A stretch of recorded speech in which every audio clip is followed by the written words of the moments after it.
رفتہ رفتہ سال گزرتے رہے، لیکن جیسا خدا نے کہا تھا، اسرائیلی ابھی تک ریگستان میں گھومتے پھرتے تھے اور ملک معود میں داخل نہیں ہوئے تھے۔ بعض اوقات معلوم ہوتا تھا کہ وہ خدا پر بھروسہ کرنا سیکھ رہے ہیں، لیکن وہ پھر بڑبڑانے لگتے تھے، خاص کر کھانے کے بارے میں تو بے حد شکایت کرتے تھے۔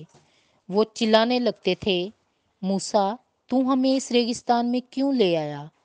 ہم یہ جو خدا بھیجتا ہے من کھاتے کھاتے تنگ آ گئے ہیں۔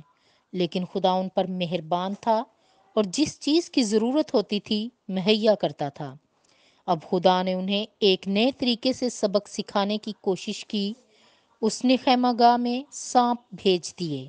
پہلے ایک شخص نے زہریلا سانپ تیزی سے سرکتے اور اپنے خیمے میں آتے دیکھا تو چلا اٹھا۔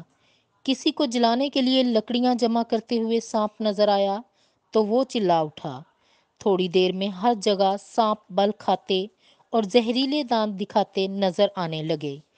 کئی اسرائیلیوں کو ان سانپوں نے ڈس لیا، ان کے زہر سے سخت جلن اور تیز بخار ہو جاتا تھا۔ بہت سے اسرائیلی مر گئے۔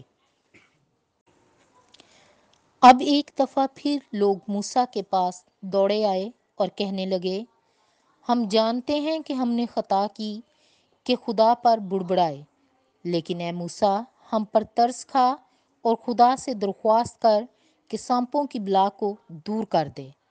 موسیٰ نے دعا مانگی اور خدا نے اسے بتایا کہ کیا کرے۔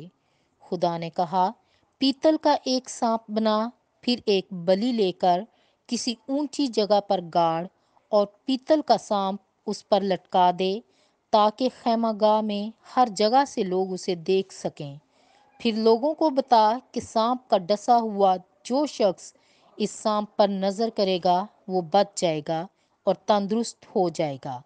موسیٰ نے خدا کی ہدایت کے مطابق کیا، اور ہر وہ شخص جس نے خدا کے وعدے کا یقین کیا اور پیتل کے اس سانپ پر نظر کی وہ تندرست ہو گیا۔ بے شک اس